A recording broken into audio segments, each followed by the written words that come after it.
According to data from the Food and Agriculture Organization, in 2023, more than 700 million people worldwide faced hunger, with about 2.4 billion people, a little under a third of the world's total population, experiencing moderate or severe food insecurity.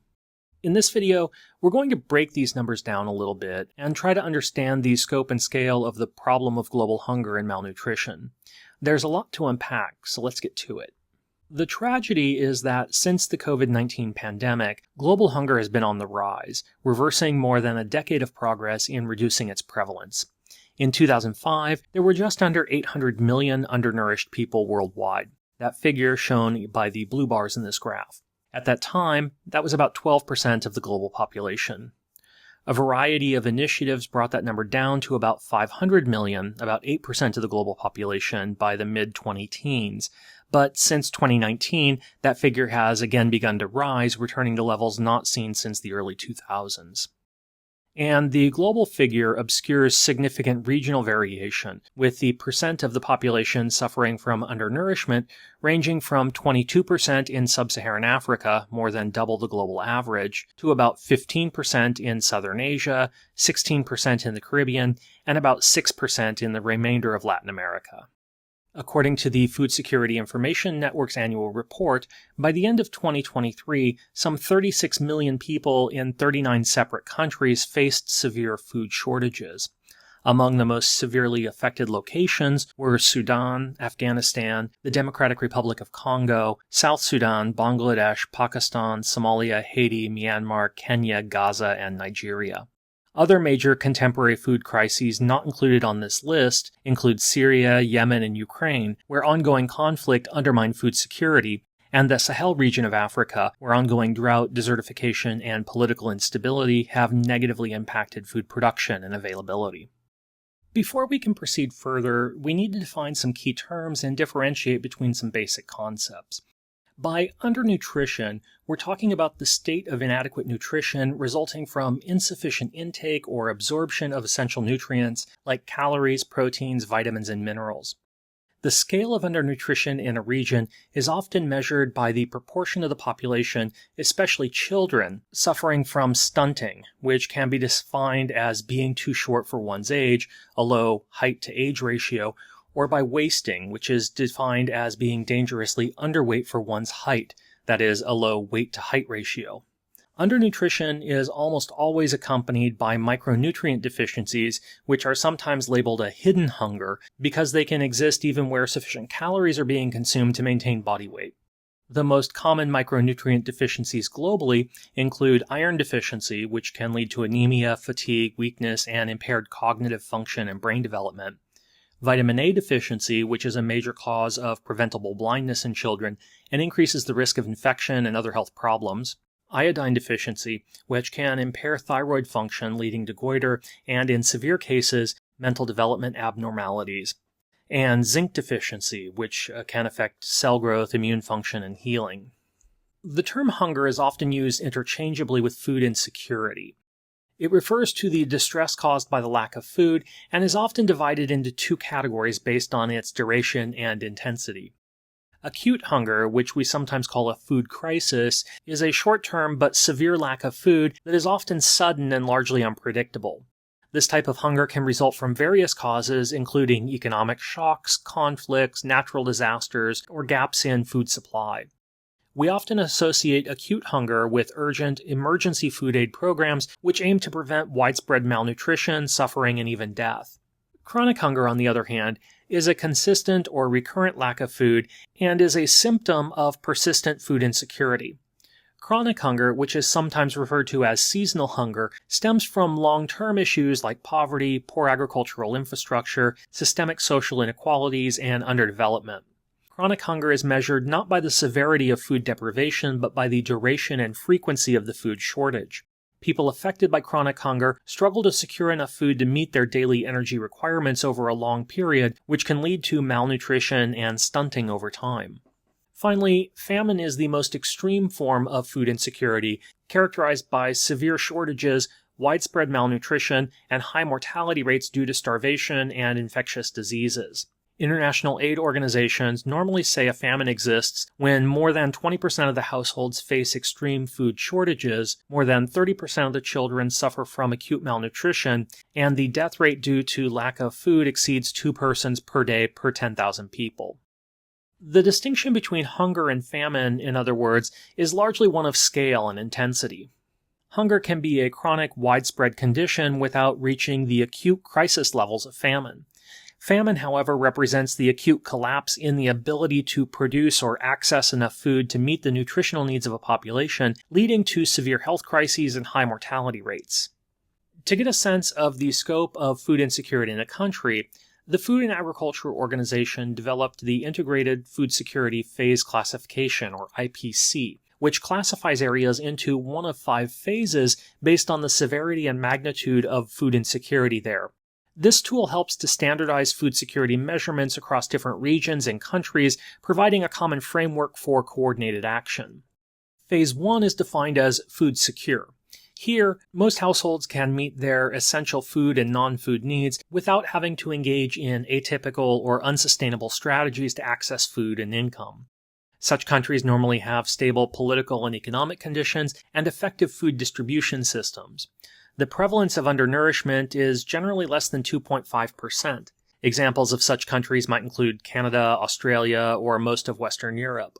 In Phase 2, the food system becomes stressed and begins to teeter on food insecurity.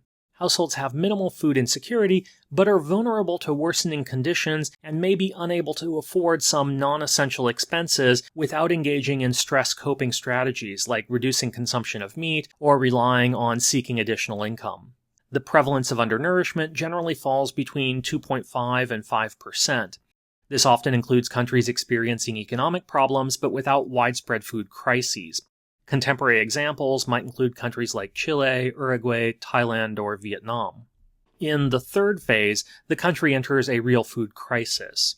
Here, households suffer from significant food consumption gaps and, in the face of acute malnutrition, begin to adopt negative coping mechanisms like skipping meals, withdrawing children from school, eating unsafe, spoiled, or contaminated foods, and selling assets. Such negative coping strategies almost always accelerate depletion of livelihood assets, undermining future prospects for the individual and their families. This often occurs in countries facing localized conflicts or recovering from natural disasters. The prevalence of undernourishment increases to 5 to 10% of the population. This is also the phase at which calls for humanitarian assistance generally begin. Examples of such countries today might include Haiti, Honduras, Chad, or the Democratic Republic of the Congo. In Phase 4, households face large gaps in meeting their basic daily food needs, leading to very high acute malnutrition and excess mortality. Many of the negative coping mechanisms employed in the earlier phases are unsuccessful, and individuals are forced to engage in ever riskier behavior in order to survive. Undernourishment rates increase to 10 to 15% of the population, sparking the need for emergency humanitarian aid.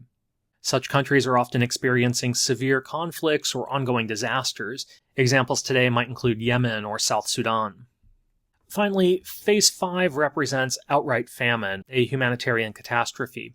Extreme food shortages lead to widespread starvation and death, along with complete loss of livelihood and often displacement. The undernourishment rate skyrockets above 15%. Examples of this level of crisis include Somalia in 2011 and Ethiopia in 1984. But it's important to remember that the IPC system focuses on acute food insecurity and short-term lack of access to food. Chronic food insecurity, which is long-term or persistent, is not generally addressed by this metric. Further, the IPC collects data at a subnational level, permitting a more nuanced analysis of the regional variations within countries. As of July 2024, for example, about 15% of South Sudan was in Phase 1, food secure. About 28% was in Phase 2, borderline food insecure, and about 37% was in Phase 3, a food crisis. 19% was in Phase 4, emergency, and about 1% faced famine conditions. The situation was significantly worse in Gaza, where about half the population was in crisis and nearly a quarter were in famine conditions. I'll provide a link to the IPCC's data dashboard so you can explore the current conditions in countries around the world if you're interested in learning more. But for now, I want to focus on some of the reasons why food emergencies occur. That is, what leads to the breakdown of a food system that pushes countries and individuals from food security to food insecurity. One hopeful observation is that even as chronic hunger and food emergencies remain a global problem, the latter part of the 20th century actually witnessed a significant decline in the frequency and severity of famines globally. According to the World Peace Foundation, between the 1870s and the 1970s, famines killed more than 900,000 people per year on average. Since 1980, annual deaths due to famine have dropped to an average of about 75,000 per year, less than 10% of what they had been before then. While famines were once recurring and devastating phenomenon, they've become increasingly rare in recent decades. There are several reasons for this. Advances in agricultural technology and improved agricultural practices have increased crop yields, making food production more resilient to droughts and other shocks. Better roads, railways, and ports facilitated the transport of food from surplus regions to areas facing shortages, preventing localized famines from escalating. At the same time, the development of storage facilities and grain reserves helped buffer against production shortfalls and stabilize food prices.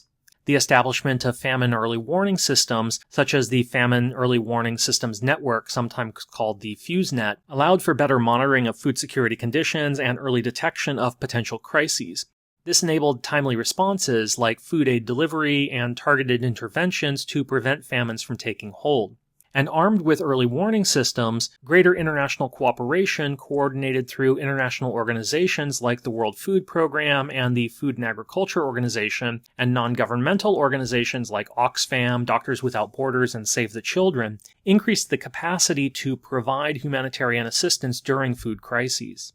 Economic development and poverty reduction in many developing countries led to improved livelihoods, increased access to food, and greater resilience to shocks. And even where poverty remains stubbornly high, social safety nets also help protect vulnerable populations from food insecurity. And finally, the spread of liberal democracy around the world in the latter half of the 20th century may also have contributed to a declining incidence of famine in that period.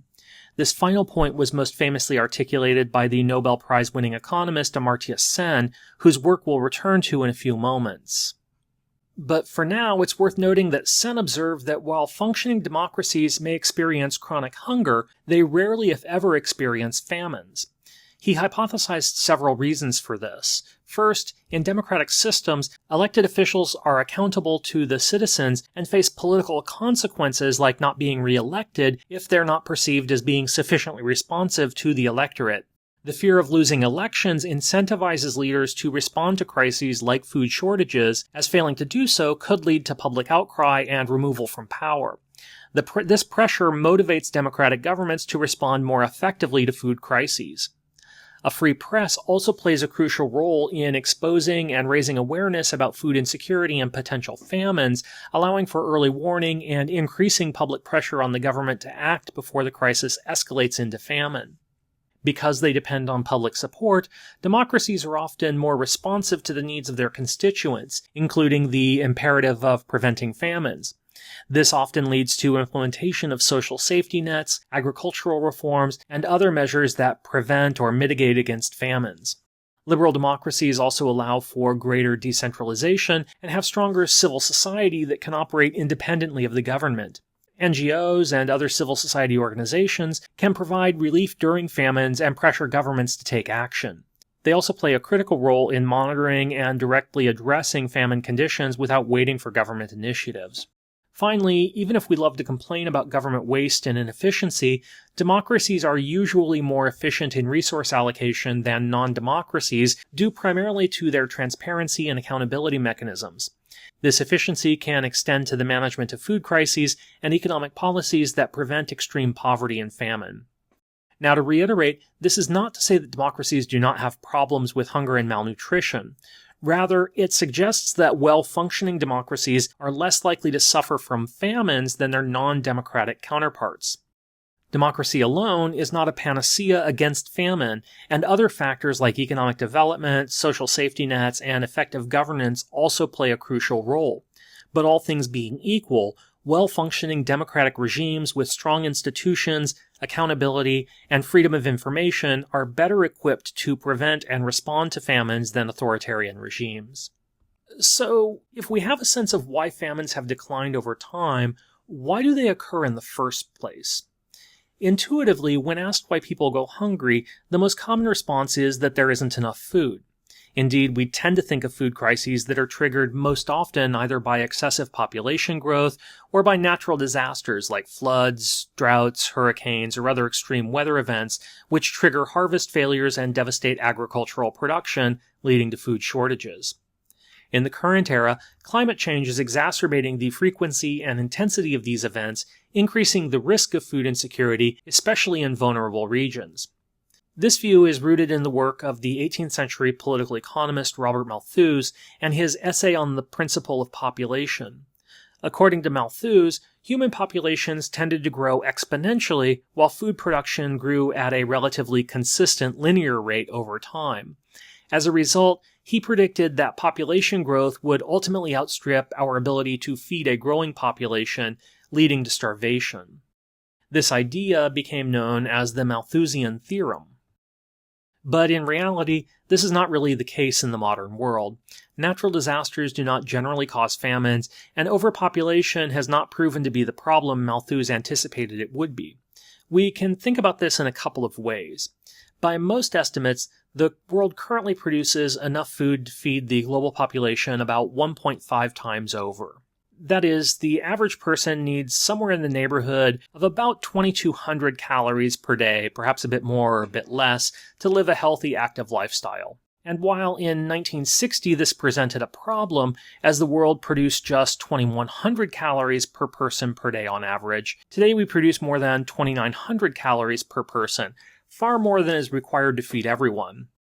And that figure, the 2,900 calories per day, is accounting for losses like waste, animal feed, and industrial uses. In fact, according to data from the Food and Agriculture Organization, every region of the world produces enough food to feed its own population.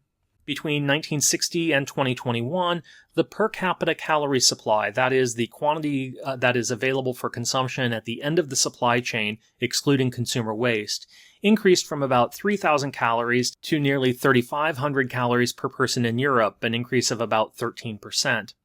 In Oceania, the per capita calorie increased about 2%, from about 3,000 to about 3,100 calories per person, the slowest rate of growth of any region in the world, albeit beginning from a very high starting point.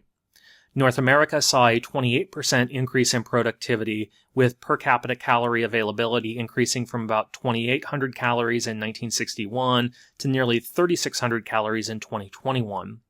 South America saw a similar increase, growing from 2,500 to 3,100 calories per person over the same period, an increase of about 25%. Production in Africa also grew by about 28%, increasing from about 2,000 calories per person in 1961 to almost 2,600 calories per person today. And Asia saw the sharpest increase, with food production increasing from about 1,800 calories per person in 1961 to nearly 3,000 calories today, an increase of more than 60%.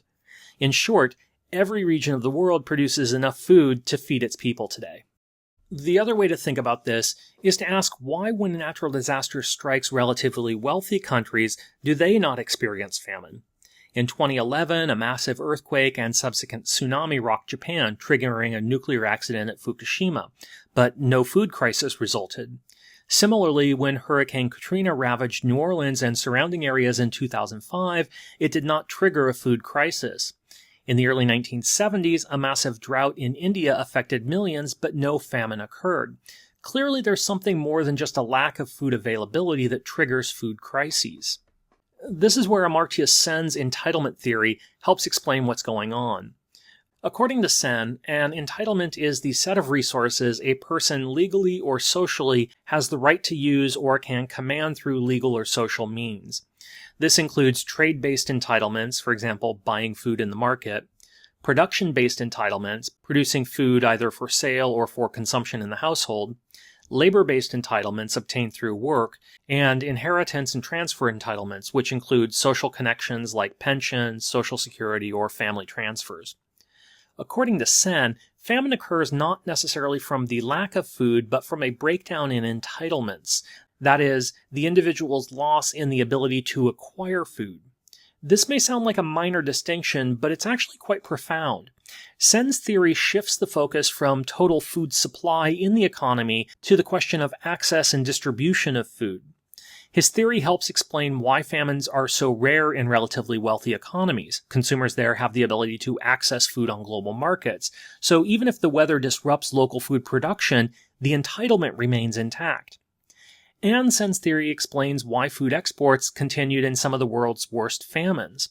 During the 19th century Irish potato famine and the 1943 Bengal famine, for example, food exports continued. There was still food available even as people starved, they just couldn't secure it. The factors that explain hunger, in other words, are primarily economic and political, not technological. The food is there, people just can't afford it. Or to quote Sen, starvation is the characteristic of some people not having enough to eat. It's not the characteristic of there not being enough to eat. And so to understand the root causes of hunger and malnutrition, we need to think about the breakdown in entitlements. And here we can point to a variety of factors which operate in various distinct but overlapping and reinforcing ways that result in hunger.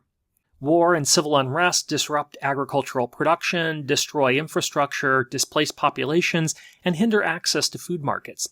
This can lead to severe food shortages and even famine in conflict-affected regions. The conflicts in Yemen, Syria, and Gaza are all examples of this. Forced displacement due to conflict or persecution can disrupt livelihoods and access to food, leaving people vulnerable to hunger and malnutrition. Economic downturns, high food prices, and lack of employment opportunities can reduce people's purchasing power to access food. This is particularly true for those already living in poverty or vulnerable communities. The COVID-19 pandemic exacerbated this, causing economic hardship globally and pushing millions more people into poverty and food insecurity. In countries with weak social safety nets, rising food prices triggered by such downturns can quickly lead to hunger and malnutrition. Unequal distribution of resources, discrimination based on gender, ethnicity, or social status, and lack of access to land, education, and healthcare can all contribute to food insecurity. Marginalized groups are often the most vulnerable to hunger and malnutrition. In many societies, women and girls have less access to food and resources than men, making them more susceptible to food insecurity. Indigenous communities and ethnic minorities may also face discrimination and marginalization, hindering their access to food and livelihoods. Ineffective governance, corruption, lack of investment in agriculture, and inadequate infrastructure like roads, storage facilities, and markets can all hinder food production, distribution, and access, exacerbating food insecurity, especially in rural and remote areas. Many countries in sub-Saharan Africa, for example, lack adequate infrastructure for storing and transporting food, leading to significant post-harvest losses and increased food insecurity. Corruption and weak governance can also divert resources away from those who need them most. In the most dramatic cases, famines may actually be triggered by states using food as a weapon. During World War II, both German Nazi and Soviet forces used food as a weapon, trying to starve opposing civilian populations into submission. Factions in the civil war in Ethiopia in the 1980s, Somalia in the 1990s, and Syria and Yemen currently have all tried to use control over food to suppress opposition forces. While such tactics violate international humanitarian law and cause immense suffering, they're nevertheless all too common in such conflicts. While these factors can independently contribute to food insecurity and famine, such factors often interact, exacerbating natural disasters and production shortfalls to trigger the outbreak of hunger and famine conditions. We explore emergency responses to hunger and food crises in another video, but that's it for now. Please leave any questions you have in the comments section below, and thanks for watching.